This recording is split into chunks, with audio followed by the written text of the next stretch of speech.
Não importa se você lembra ou se você não lembra, memórias não se apagam, elas estão todas aí e elas hoje definem a vida que você vive. Tudo que você vive hoje é fruto do que você acreditou sobre o seu valor, pela combinação de todas as experiências que você viveu na sua vida. E a minha pergunta é: qual a origem de todas essas disfunções na minha vida?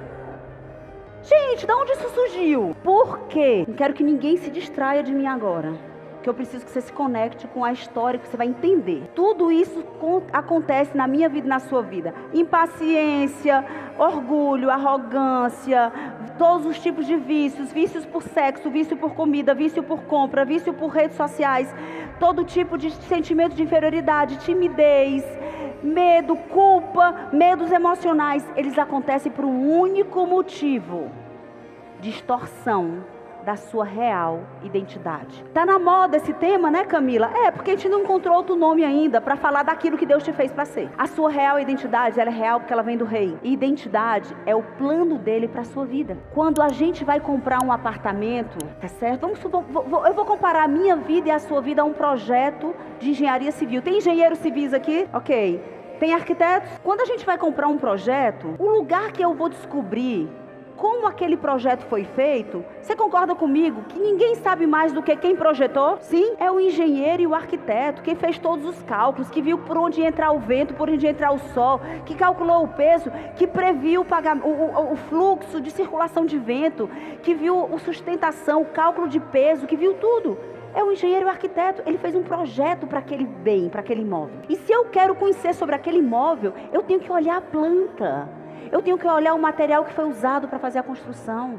Eu tenho que olhar qual foi o objetivo daquele bem, daquele imóvel. E a minha vida e a sua vida é igual. Nós somos uma obra e que alguém projetou. A questão é que as nossas experiências da nossa vida é como se eu pegasse aquela construção civil e à medida que eu vou usando aquele bem, aquele imóvel, presta atenção, olha que coisa louca, olha que metáfora.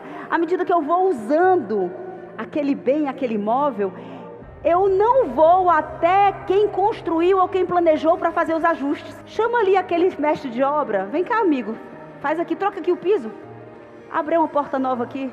E aí eu vou no mundo e vou pegando pessoas que não sabem nada sobre o projeto e vou deixando eles interferirem no plano original dessa obra. Isso sou eu e você. E essas interferências externas, o nome delas é experiências.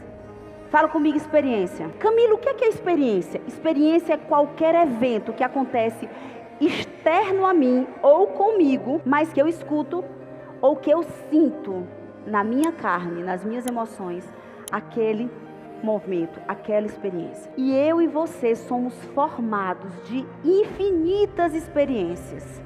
Todas as experiências que eu e você vivemos, elas formaram memórias. O meu cérebro e o teu cérebro é como se fosse um disco, um cilindro empilhado, onde cada página nesse cilindro, cada linha desse cilindro são memórias. Do meu nascimento até o dia de hoje, uma memória atrás da outra, memória atrás da outra, cada experiência boa, experiência ruim, uma nova memória boa, memória ruim, memória boa, memória ruim, tá cheio de memória. E essas memórias definiram quem você acredita que você é. Camila, eu quero entender mais. Vamos começar pelo meu nascimento, tá certo? Eu gosto de chamar isso da metáfora do post-it. Vocês sabem o que são post-it, né? Aquele papelzinho amarelinho, adesivozinho. Marco 0. O dia do meu nascimento. Começa a nossa história. O arquiteto e o engenheiro fez um projeto, construiu a obra, inaugurou a obra.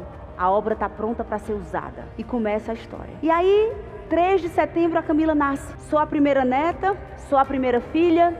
Tenho certeza que eu fui muito esperada. Tem cartinha do meu pai, porque naquela época eles não sabiam se era homem, se era mulher. E aí ele fez uma cartinha dizendo quando ele estava desejando, esperando ansiosamente o primeiro filho. E aí começa a minha história. Tenho certeza que eu fui para casa levada com muito amor. Tinha quartinho, bercinho, tudo lindo, enxoval.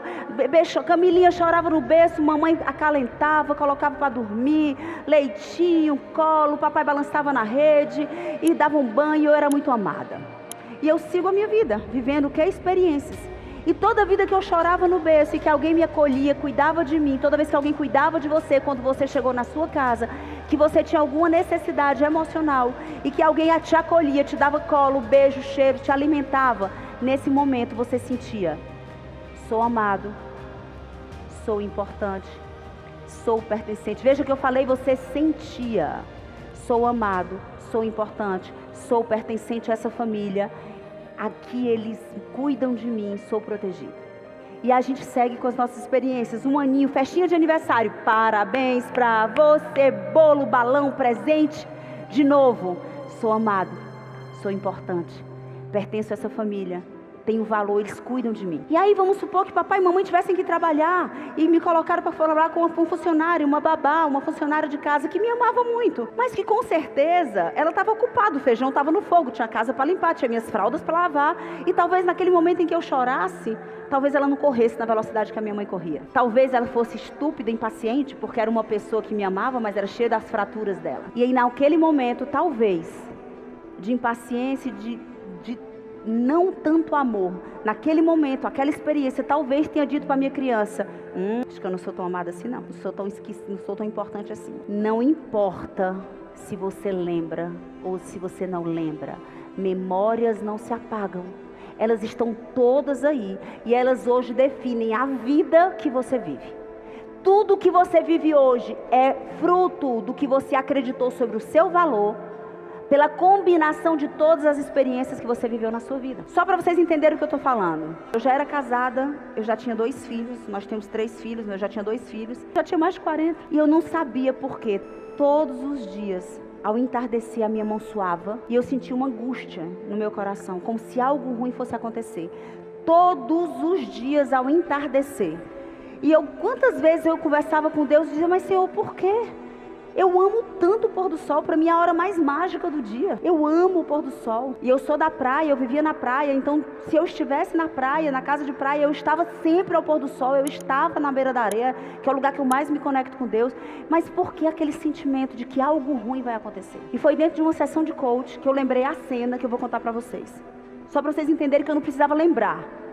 Eu não tinha consciência da memória e ela interferia na minha vida por 40 anos todos os dias. Eu estava, olha a cena, eu devia ter 5, 6 anos de idade, eu estudava à tarde. E eu lembro de eu sentadinha assim numa cadeirinha na salinha de aula, sentadinha, bem sentadinha. Primeiro amiguinho foi embora, segundo amiguinho foi embora, mochilinha saindo, vi vovô pegando, vovô, tchau tia, tchau. Veio a cena, tchau, tchau, tchau. E eu ficando sozinha na salinha de aula. E eu lembro do sol escurecendo, o sol vai embora, aquela noitinha vai chegando, ainda era um céu com luz ainda, mas não tinha mais sol. E aí a professora disse: Camilinha, deve ter acontecido alguma coisa, naquela época não se existia celular, né?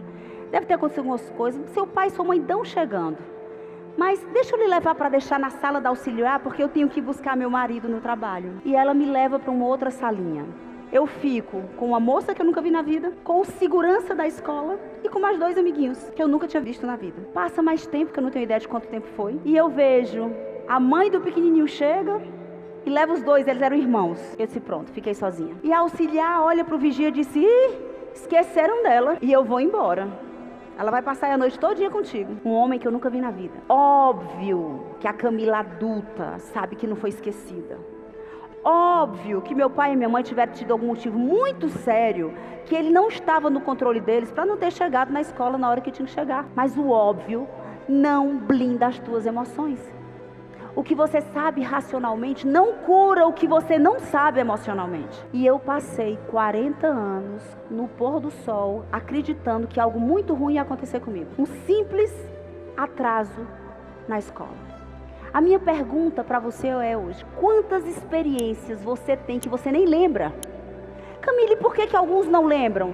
Porque o nosso cérebro, Deus é tão perfeito, que Ele criou algo chamado encapsulamento de memórias. Tem pessoas que passaram por graves dores, por fortes abusos, e de alguma forma elas esqueceram, porque assim elas vivem melhor. Mas o fato dela não lembrar que foi abusada, o fato de ela lembrar que sofreu uma grande violência, o fato dela não lembrar de uma dor, não significa que hoje você não vive uma vida feliz, plena, abundante, que as suas emoções não são blindadas e guardadas, que você não sabe o seu valor pela memória que você viveu, porque está tudo aí. Você sofre a consequência mesmo sem lembrar do episódio. E foram nessas experiências. E aí, eu e você, seguimos a nossa vida, que eu tinha 5, 6 anos.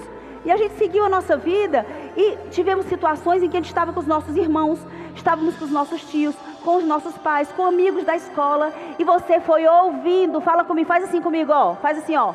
Ouvindo, você foi ouvindo adjetivos aos seus respeitos que macularam a sua identidade. Por isso que eu gosto de dizer que foi como se fossem post-its. É porque eu não tenho post-it aqui, mas vamos lá, ó. Vivi uma situação, me senti, sou amado, sou importante, pertenço a essa família, sou cuidado, sou protegido. Em outras situações, sou rejeitado, não tenho valor, sou invalidado, sou menino impossível, desorganizado, faz tudo errado, preguiçoso, mentiroso, peste dos infernos, ninguém pode contigo. Palavras foram lançadas sobre as nossas vidas, das pessoas que mais têm autoridade sobre nós naquela época. E se não foram palavras, foram situações onde o significado e o sentimento que a sua criança deu para o que você viveu foram como setas dentro da sua alma, sujando a sua identidade. Talvez você não ouviu, mas o que você entendeu emocionalmente dessa experiência, o significado que você deu para ela e o sentimento que você associou no seu coração. Qual foi o meu sentimento às 6 horas da noite? Sentimento de abandono, sentimento de medo, sentimento de rejeição, sentimento de não ser amada, sentimento de ser esquecida. Não aconteceu nada disso, mas não importa. A minha criança entendeu que foi isso. A minha pergunta é: o que é que a tua criança entendeu de tudo que tu viveu? O que é que a tua criança entendeu de tudo que você viveu? Todas as nossas experiências, elas produziram uma memória. As nossas memórias empilhadas no nosso disco do nosso cérebro, o pacote dessas memórias. Quanto mais você se sentiu amado, você entende que você é alguém de valor. Quanto mais você foi validado pelo seu valor, mais você se sente capaz. Quanto mais você se sentiu capaz, você se sente merecedor de coisas boas. Camila, eu não consigo entender por que eu trabalho tanto, eu estudei tanto. E por que quando eu estou conseguindo algo, eu dou um jeito de perder com as minhas próprias mãos? Por que na hora que eu consigo aquele objetivo, Camila, eu dou um jeito de me sabotar? Porque na boca você diz que é capaz, mas na tua estrutura emocional, nas tuas memórias do passado, você acreditou que você não é bom o suficiente, que você não merece. Então quando está dando certo, você dá um jeito de destruir, porque você tem que viver o que você acredita. Toda crença é autorrealizável. Eu e você temos o casamento que nós acreditamos que merecemos. Temos o relacionamento que nós acreditamos que relacionamentos são feitos para ser. O que você viveu na sua casa de pai e mãe formou, imprimiu em você o que você acredita de relacionamento. E você não consegue entender porque, mas eu sou tão diferente da minha mãe e do meu pai. Por que eu estou vivendo dores no meu relacionamento? Às vezes até dores diferentes, mas estou vivendo o mesmo sentimento que meu pai e minha mãe viveram. Porque você acreditou que casamento é isso. Por que, Camila, que tem horas que eu ganho dinheiro e perco dinheiro? Por que tem horas que eu conquisto o meu objetivo e quando menos espero eu dou um jeito de estar vivendo o mesmo ciclo de escassez? Porque foi o que você aprendeu na sua casa. Todas as tuas experiências criaram em você um print, um carimbo na tua alma sobre a sua relação com o dinheiro, sobre criação de filhos, sobre vida emocional, até relacionamento com Deus. As tuas experiências dizem se você vai crer ou não vai crer, se você vai se submeter ou não vai se submeter, se você vai amar e adorar ou se você vai se rebelar. Foi tudo o significado que a sua criança deu. E hoje você vive exatamente a combinação de infinitas possibilidades do que você acreditou sobre quem você é. Camila, ok, e agora? O que é que eu faço com isso? Só existe um caminho, que é esse que eu tenho vivido há 5 anos e 7 meses. Eu e você precisamos de forma intencional, forte e constante fazer o caminho de volta. Não tem outro caminho. Eu preciso de forma intencional e constante ir tirando todas as mentiras que eu digo. Desculpa, eu não sou desorganizada. Desculpa, eu não sou preguiçoso. Eu não sou vagabundo. Eu não sou mentiroso. Eu não sou fraco. Eu não sou, vou mostrar para você que você vai dar errado. Eu não sou isso. Não foi esse o plano original de que quem projetou a minha vida fez para mim. Tiago 1:23 diz que todo aquele que ouve a verdade e não vive é semelhante ao homem que olha o seu reflexo na margem do rio e quando sai esquece quem é. Camila, eu não entendi. Sabe do que adianta eu olhar para Isa e dizer: Isa, eu vejo tanta virtude em você. Você é tão capaz, tão inteligente, tão corajosa. Eu vejo que você é criativa, que você tem capacidade de influenciar as pessoas através da sua criatividade. Olha, você tem tanto valor, eu sou tão grata por Deus me conectar com você, Isa, parabéns. Eu vejo coisas grandes acontecendo na sua vida. Sabe de que adianta essa minha palavra sobre a vida dela? Nada. Sabe por quê? Porque se isso não for a impressão que ela tem sobre ela, ela vai virar as costas e ela vai seguir a vida dela como quem não sabe o seu valor. Era assim que eu era. Fazia um monte de coisa certa pelo motivo errado. Vou chegar lá. Então, só existe um caminho, fazer o caminho de volta. E para fazer o caminho de volta, a gente precisa entender onde é que nós nos perdemos. A gente precisa olhar para a nossa história e saber qual foram as experiências mais marcantes que adulteraram o meu valor próprio. O que eu entendo que eu sou capaz e o que eu mereço na nossa vida. E chegou aquele momento, o primeiro estágio, que eu preciso falar da minha vida. Segundo ponto importante, quem está com pai e mãe aqui dentro? Nós não vamos aqui falar do seu pai ou da sua mãe, ok? Muito menos eu vou falar dos meus. Os meus estão aqui. Cadê os meus amores? Foram lá pra dentro. Nesse tanto, estavam sentadinhos aqui os dois. Gente, quando eu comecei a palestrar no CIS, quem me segue nas redes sociais sabe o quanto eu tenho conexão com meu pai e a minha mãe. Eles fazem parte de verdade da nossa vida. Eu sou completamente apaixonada por eles.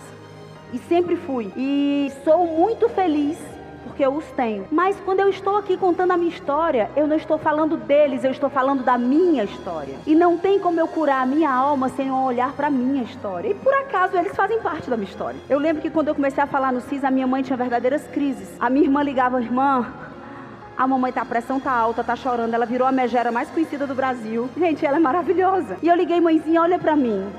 Eu preciso que a senhora me abençoe a fazer isso. Porque eu não tenho como. Eu podia só falar de conteúdo para vocês, gente, mas vocês vão ver no que eu vou entrar agora, como vai ser completamente diferente quando eu falo da minha vida. E eu disse, mãe, eu preciso que você me abençoe, porque graças a tudo que eu vivi, vocês acertaram muito mais que erraram, porque eu tô aqui. E porque de alguma forma a minha vida tem sido usada para transformar muitas outras vidas. Então eu não tô aqui para falar de pai e mãe ninguém, ok? O meu pai e a minha mãe, o seu pai e a sua mãe, eles deram o melhor que eles podiam dar na estrutura emocional que eles tinham, na estrutura espiritual que eles tinham, na estrutura financeira e de contexto de vida que eles têm. Nós somos vítimas de outras vítimas. Combinado? Então a gente vai olhar para a nossa história com amor e gratidão, tá bom? Então vamos lá. Vou começar aqui a minha história. Vamos descobrir onde é que nós nos perdemos de quem? Do plano original. Nós nos perdemos do plano original. Do arquiteto projetou para a sua vida. Onde é que nós nos perdemos? Nós nos perdemos aqui, ó. Vamos lá. Minhas histórias e minhas memórias. Cadê a minha fotinha de criança? Não tô vendo aqui não, Pedrinho. Ah, tá aqui. Gente, vamos lá. Só para contextualizar. Existiam várias versões do meu pai e da minha mãe. Como existem algumas versões da Camila. E aí eu vou apresentar meus pais, as duas principais versões dele, as que mais marcaram a minha formação da minha identidade. E eu quero que você olhe para a vida dos seus pais, para a versão do seu pai e da sua mãe. Eu sou a filha mais velha, neta mais velha, sobrinha mais velha, né? Eu sou a primogênita de uma geração. E meu pai, versão 1 dele, meu pai tem borogodó. Todo mundo gosta do meu pai. Paulo é que diz que meu pai é um paradoxo, porque o que ele tem de chato, ele tem de querido. Meu pai ama um bom papo. É escritor, tem mais de 10 livros escritos. Ele é querido, ele atrai as pessoas. Ele é muito inteligente, fala alguns idiomas. Estudou a vida inteira para ser padre, saiu do seminário porque se apaixonou por uma moça que não é a minha mãe. Muito, muito culto. Todo mundo quer ele à mesa, adora um bom vinho, adora cozinhar, faz o melhor pão do mundo. Essa é uma versão do meu pai. Existe uma outra versão do meu pai. A mãe dele morreu do parto dele. Ele era o primeiro filho. O pai dele, presta atenção e olha para a tua história, tá? O pai dele casou com a irmã da mãe dele. Era muito comum. A cunhada solteira casava com o viúvo para ajudar a criar o filho. Só que quando ele tinha 3 anos, o pai morreu. E ele foi entregue à avó, que não tinha dinheiro, condições financeiras de cuidar dele. E o que é que a avó fez? Pegou uma malinha de caixote de madeira, colocou as roupas dele dentro, viajou para o interior do Ceará, bateu na porta de um seminário de padres, bateu na porta e disse assim: Frei, esse aqui é o Joãozinho, meu neto, com 7 anos. O sonho dele é ser padre. Meu pai não sabia nem o que era um padre. Mas foi o que ela encontrou de alternativa para ele ter uma excelente educação, porque na época era muito boa. Meu pai fala latim, meu pai fala italiano, meu pai fala francês. Era o que ela tinha de melhor. Ele vai ter casa, vai ter comida, vai ter roupa, vai ter educação que eu nunca vou poder dar para ele. E isso a gente começa a entender porque é que meu pai era tão permissivo. Meu pai nunca disse não para nenhum dos 3 filhos. Sabe como é que eu era acordada todos os dias? O último sono dele era na minha cama, ele levava uma vitamina pra mim de banana, antes de eu ir pra escola, e depois ele ia pra cama da minha irmã, que gostava de dormir mais que eu. Me acordava e dizia assim: vá pra aula não, minha filha. Você não precisa disso. Gente, todo dia ele dizia que eu não precisava estudar, porque eu era perfeita demais. Mas eu sei que ele não é bobo, ele falava isso porque ele sabia que eu era muito responsável. Pra minha irmã ele não dizia a mesma coisa. Mas esse era o meu pai. E tudo que ele queria nos educar, ele jogava pra minha mãe. E ele sempre estava numa zona de conforto. Deixava ela ser a megera da casa. Alguém já viu isso? E aí, o meu pai, outras versões dele, o meu pai adorava a casa cheia, sempre tinha muita bebida, sempre tinha muita gente dentro da minha casa, muita festa, muito churrasco, muito barulho, muita gente. Egoísta, só fazia o que dava prazer. Eu digo que o meu pai era escorregadio. Aí ele concordava com tudo que a gente falava, mas ele só fazia o que queria. Ele escutava, não entrava em ronda de conflito com ninguém. Virava as costas, fazia o que queria. Cheio de happy hour, cheio de amigos. Ele circulava nas pessoas muito mais velhas com ele, como nos jovens da minha idade que amavam estar perto do meu pai. Esse era o meu pai. A minha mãe, versão 1 da minha mãe. Tá ali linda, olhando pra mim. Te amo, mãe. Uma versão da minha mãe. Lembra dos papéis? A versão da minha mãe. Minha mãe era muito trabalhadora, muito inteligente. Era uma mulher belíssima. Ainda era, mãe, uma gata. Linda, inteligente, trabalhadora, forte, corajosa, ousada, extremamente divertida, contadora de piada, verdadeira, não levava desaforo para casa. Essa é minha mãe. Te amo. Eu brinco com meus irmãos que se a gente deu pra gente foi porque ela existe, viu? Porque você viu como é que meu pai me acordava. Mas existia uma outra versão. A do meu pai era permissivo, a dela era rigorosa, crítica, muitas vezes amarga. E aí a gente olha pra história. Lembra do meu pai que não disse não porque era extremamente carente e órfão, então ele não diz não pra ninguém? Ela era o inverso. Ela era a filha mais velha de um homem que mimava e paparicava. Minha mãe ganhava uma bicicleta pra tomar uma injeção, gente. Rica. O motorista viajava horas para comprar algo que ela queria, uma roupa de não sei aonde, porque queria algo diferente, uma peixada que vinha do Ceará para o interior onde ela morava, porque ela queria comer uma peixada dia de sábado. Só que quando ela tinha 12 anos, presta atenção que eu vou falar do álcool, tá? O pai dela morreu de cirrose hepática, quando ela tinha 12 anos de idade, de bebê. O sócio roubou tudo, e de uma menina mimada, protegida, criada sem limites, ela teve que se ver com uma mãe amarga, crítica, rancorosa e agora frustrada e tendo que trabalhar para comer. E a gente começa a entender, você começa a entender por que que seu pai e a sua mãe fizeram algumas coisas. E esse foi o ambiente que eu fui criada. E aí tem alguns marcos na minha história que eu queria que vou falar para que você olhe para a sua vida. Quando eu tinha 8 anos de idade, meu pai era gerente geral de um grande banco no Nordeste. E a minha mãe tinha farmácias. Lembra aquela história que eu disse? Mulher não pode depender de homem, homem não manda em mulher, mulher tem que ter seu dinheiro. Lembra? Vocês vão entender onde tudo isso começou. Começou do pai dela, que deixou ela sem nada, ok? E da avó, da minha mãe, minha avó, que ficou sem absolutamente nada. E que com certeza já buzinou no ouvido dela que ela tinha que fazer uma história diferente. E aí começa com 8 anos, meu pai chega em casa muito feliz, trouxe presente para mim, para minha irmã, para o meu irmão. Gente, senta todo mundo aqui que eu tenho que contar uma história muito boa para vocês. Aconteceu algo muito bom, eu fui transferido, eu fui promovido, eu vou ser gerente geral agora de uma regional e nós vamos nos mudar de Fortaleza para Teresina. E lá eu vou ser o cara, gente, na época que eu tinha 12 anos de idade, 8 anos de idade, gerente de banco era o dono da cidade, tá? Era tratado com tapete vermelho, com cestas de café, de vinhos, de frios e não sei o quê. Festas e mais festas, porque é quem tinha o crédito, é quem aprovava o dinheiro ou não aprovava o dinheiro. E nesse momento eu não entendi porque ele estava muito feliz. Eu lembro que eu celebrei só porque eu ia andar de avião. E porque ela começou a chorar e dizendo assim: como assim? E as minhas farmácias? E a minha independência? E os meus negócios? E o que eu conquistei? Quer dizer que eu vou abrir mão de tudo para te acompanhar? Isso não é justo. E eu começo a ver na minha casa algo que hoje a adulta faz a leitura. Na época a criança eu só sabia a consequência na minha vida. E eu comecei a ver dicotomia, pai comunicando uma coisa, mãe complementando, com comunicação completamente diferente. Um alegre, outro infeliz. A minha mãe entra num quadro de depressão, ela tinha medo de tomar banho, porque ela achava que ia morrer afogada no chuveiro. A gente chega em Teresina e aquele padrão de festa, de farra dentro da minha casa ficou ainda mais intenso, porque agora ele era uma autoridade na cidade. E eu via ele no churrasco se divertindo e ela chorando num quarto. E passaram-se algum tempo, eu acho que não sei, um ano e pouco depois, 2 anos, eu não lembro realmente. Ela chega muito feliz dizendo, consegui um trabalho. Eu lembro dela falando coisas assim, é muito humilhante eu ter que pedir dinheiro para fazer uma unha, para comprar uma calcinha, ter que dar satisfação de tudo que eu vou fazer. Eu fui criada para ser independente. Alguém consegue olhar para a sua história? Tem coisas vindo na sua mente? Sim? E aí eu lembro que um dia ela chegou toda feliz. Consegui um trabalho, vou ser secretária executiva de uma grande multinacional. Vou ganhar muito, até mais do que eu conseguia tirar de prolabore nas farmácias. Vou voltar à minha liberdade, à minha independência. E a minha mãe sempre viveu muito para os filhos. Né? E eu lembro, era um marco, eu lembro dela com muito mais dinheiro, e eu lembro dela levando a gente nas melhores boutiques da cidade, comprando as melhores roupas, fazendo o que tinha de melhor. Eu lembro com muita clareza disso. E a confusão que eu via dentro da minha casa continuava. Ela detestava bebida, o pai traiu a vida dela, morrendo de cirrose hepática aos 12 anos, e o meu pai bebia.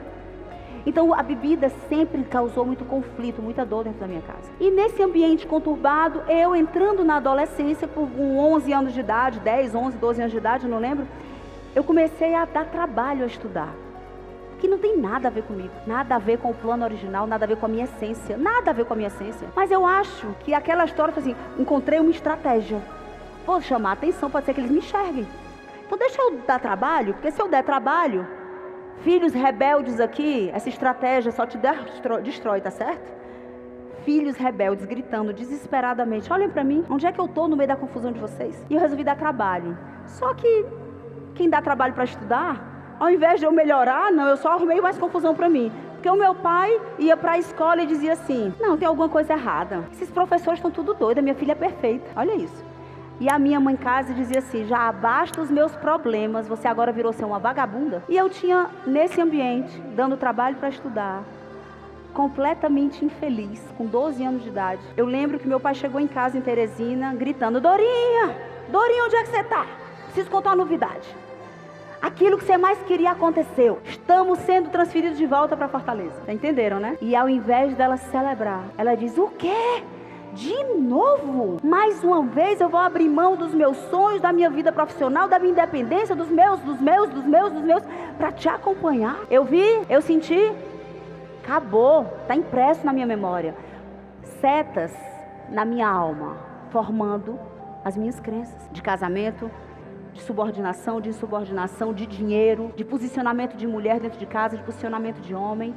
Experiências formando verdades sobre a tua vida. E aí voltamos, e eu vou parar nessa fase da infância, voltamos para Fortaleza, e minha mãe é filha única, assim, tem um irmão, e meu pai é filho único. Então o núcleo familiar é muito pequeno, mas nós sempre convivemos muito com os tios de segundo grau e primos, então a família sempre foi muito numerosa, sempre andamos muito juntos. E quando nós chegamos em Fortaleza, a única coisa que eu queria, com 12 anos de idade, a gente acha que o mundo inteiro olha pra gente, não é verdade?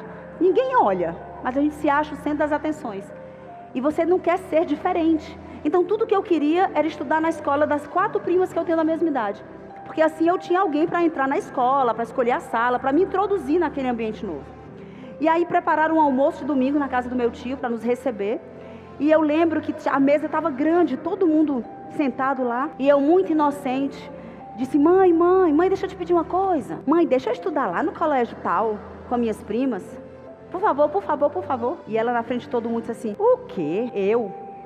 Vou atravessar a cidade inteira para quem nem gosta de estudar? Esquece. E ela ainda usou o nome, porque ela estava usando o nome, quem não gosta de estudar é vagabundo. E ela dizia assim, para uma vagabunda que não gosta de estudar não. Esquece. E eu lembro daquele dia como se fosse um filme hoje. Eu lembro onde eu estava sentada na mesa. Eu lembro todas as pessoas que estavam sentadas lá olhando para mim. E eu lembro do meu tio, o irmão dela, que se levantou, me pegou pela mão. Eu estava chorando muito, constrangida, humilhada, comparada, todos os sentimentos, desqualificada, invalidada, e ele me pegou pela mão e me levou para a sala de estar da casa dele. A gente estava na sala de jantar. E ele se abaixou, ficou de joelhos olhando para mim e disse assim, minha filha, se você a partir de hoje voltar a ser a estudante que você sempre foi, eu compro a sua briga. Eu atravesso a cidade 2 vezes, porque eu morava num bairro, ele no outro e a escola era no centro. Eu atravesso a cidade 2 vezes, mas eu vou lhe levar para a escola. E com muita lágrima nos olhos,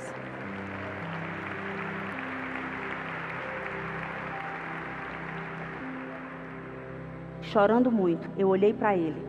E presta atenção à minha promessa. A partir de hoje, ninguém nunca mais me critica pelo meu resultado. Eu lhe juro que nunca mais eu serei criticada pelo meu desempenho em nada. Camila, você cumpriu a promessa?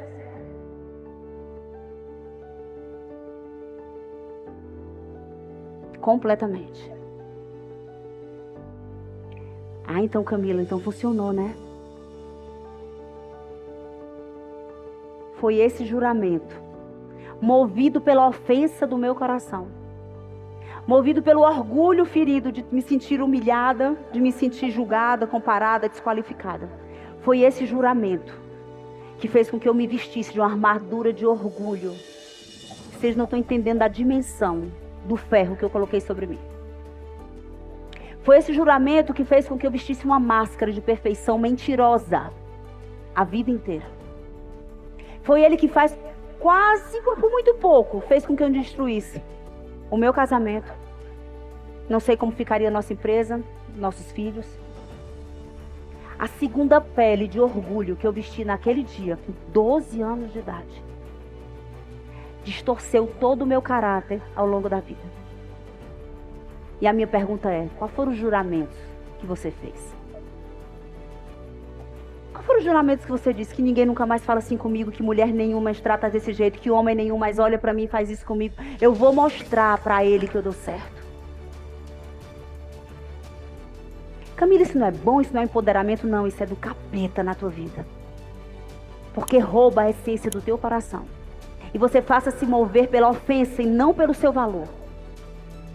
Você passa a se mover por uma necessidade desesperada de provar para o outro alguma coisa a seu respeito. E você se descortou, cortou toda a conexão que você tinha com aquele que fez uma obra na sua vida.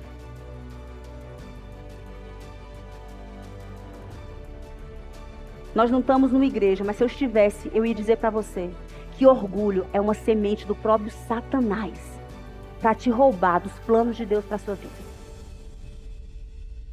Só que ele é sutil.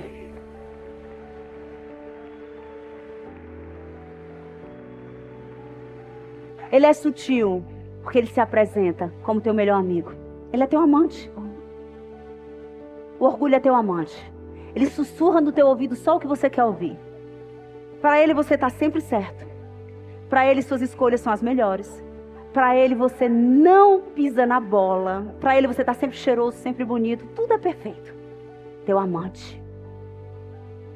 Te levando para onde um amante leva, para a cova. Manchando a tua casa, a tua família, te desconectando de quem você nasceu para ser.